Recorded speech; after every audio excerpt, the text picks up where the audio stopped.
Mr. Speaker, I want to begin by thanking my colleague from Florida, Representative Deutsch, for yielding, and it's an honor to join you in this evening to discuss a cause and a mission that is very close to my heart.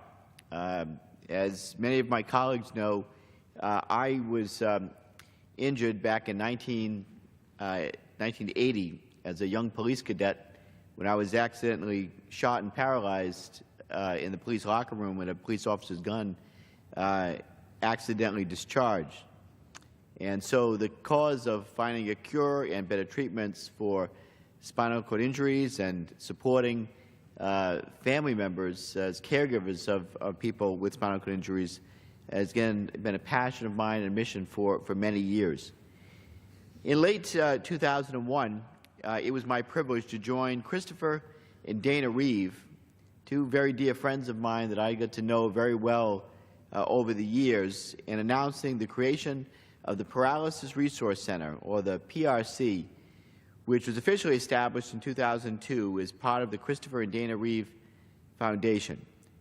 These were two remarkable individuals, as I said, I got to know and became friends of mine over the years. And I can remember back when Christopher Reeve was paralyzed in his horse riding accident, and how instead of being quiet and introverted and just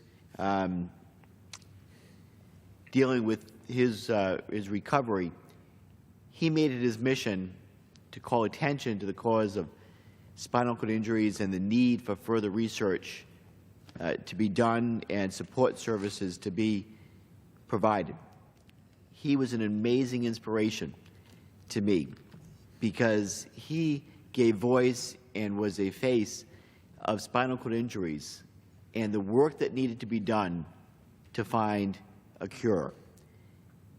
Because of his work and that of the Chris and Dana Reeve Foundation, we're getting closer and closer every day to finding a cure for spinal cord injuries, and getting closer and closer every day to providing support for better quality of life for people with disabilities and paralysis, and further support for their families of those who care for people with disabilities, and especially those with spinal cord injuries. Well, in 2009, I was so proud to support the enactment of the Christopher and Dana Reeve Paralysis Act, which formally authorized some of the programs that have led to the success of the PRC.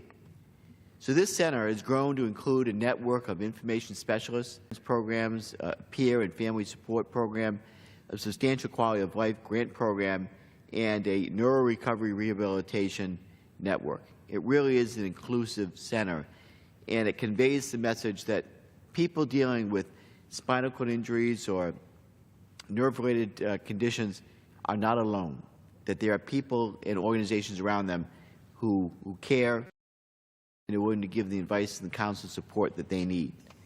So whether you're living with paralysis or you're the caregiver of a loved one who is paralyzed, the PRC provides resources and information to help serve the specific needs of those affected by spinal cord injuries.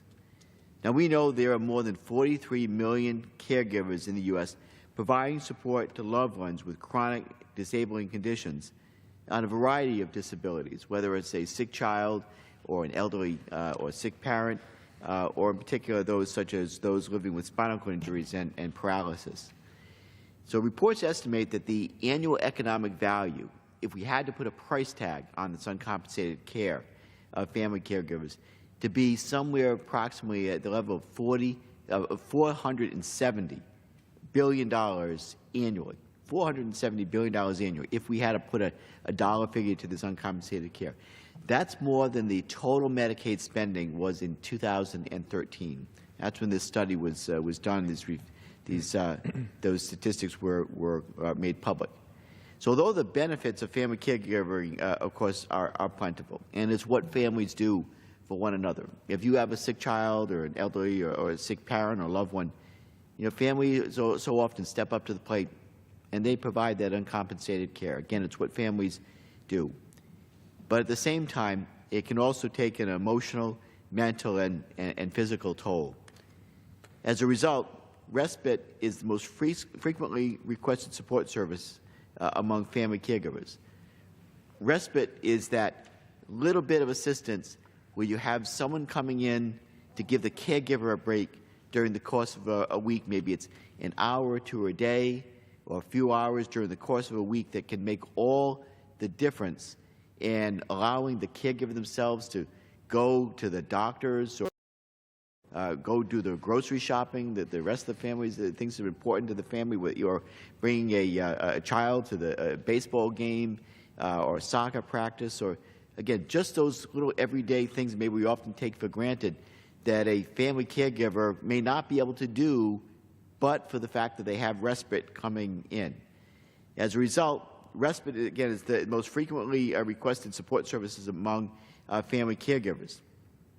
So, supported by the Christopher and Dana Reeve Foundation, the Lifespan Respite Care Program, which I helped to create back in 1996, with then Congressman Mike Ferguson, a Republican from Pennsylvania, was a bipartisan effort in creating this program, which operates now in 35 states and the District of Columbia, complements the PRC's efforts to help paralyzed individuals achieve a high quality of life by ensuring the caregivers who help them also receive care and relief and care again and support themselves.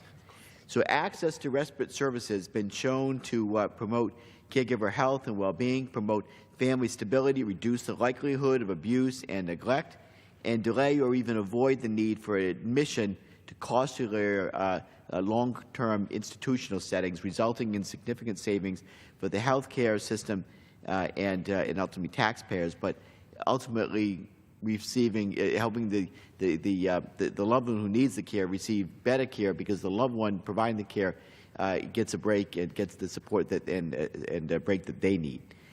So beyond supporting access to respite for caregivers, we know the PRC's services and programs have touched the lives of people across the country, including those residing in the Ocean State where I'm from in Rhode Island. For instance, Sarah Galley of Rhode Island spoke about her brother who was injured in 1998. And I'd like to share her impactful words on the importance of the PRC now. Well, she wrote to me in July 2004, 1998, was the day that my family changed forever, she said. My healthy, strong, athletic 17-year-old brother dove into the shallow end of a swimming pool and was rendered a high-level quadriplegic. Well, each Independence Day, she said, that followed has been a reminder of how quickly and irrevocably Jeff had his physical independence taken from him. It's also a reminder of how grateful I am for the support that has enveloped my family with care. She said, I can't speak for my brother's experiences as a quad. That's his story to tell. But here's mine. In the years following his accident, I've counted on the Paralysis Resource Center and the Reeve Foundation for support. I've referred friends and strangers to them who require information and advocacy. As a theater major in college, I started a student cabaret, Born for Broadway, it's called, that expanded an annual gala in the years since, raising awareness and funds for paralysis organizations, including Reeve. And I've also picked up the phone on several occasions to call the PRC and cry. Sometimes you just need to know that you're not alone, she said. A friend of mine, Reeve supporter Jeff Rubin, he wrote a song about a pal who lives with paralysis using the lyrics, I believe in miracles. Well, she said, I don't believe in miracles, but I do believe in Jeff, and I believe in Reeve. Do you? Well, Mr. Speaker, we know the PRC work of support remains strong to this day. When another Rhode Islander, 21-year-old Jack Calby, was injured in a mountain bike accident this past April and left paralyzed from the chest down, the PRC immediately reached out to Jack's family to discuss the array of resources available. Nearly 6 million Americans live with paralysis, depend on robust services and supports, respite for caregivers that love them, and a continued investment in the science and innovation that will lead to the treatments and cures of tomorrow. The PRC has become a beacon of hope for so many. And as my dear friend Christopher Reeve said, once you choose hope, anything is possible. Christopher and Dana Reeve were friends of mine. I miss them dearly. And they truly did provide hope to me and millions of others, whether affected by paralysis or some other nerve disorder or disabilities in general, or the families that are affected by this condition as well. They made a difference, as has the PRC. I'm grateful for their work, and I'm grateful for all the efforts to keep the PRC going strong so that they can continue to help those living with paralysis, their families, and for those who may be affected in the future. And together I know we seek that one day when we, because of all the efforts that are going on through amazing research right now, as we get closer step by step every day to finding a cure for spinal cord injuries, that families will know that they're not alone, that we're in this together, and that PRC and the Chris and Dana Reeve Foundation are helping us to get one step closer to finding that cure and those treatments that we so desperately look for. I thank my colleague from Florida for raising attention to this issue and for yielding this valuable time. I thank you, and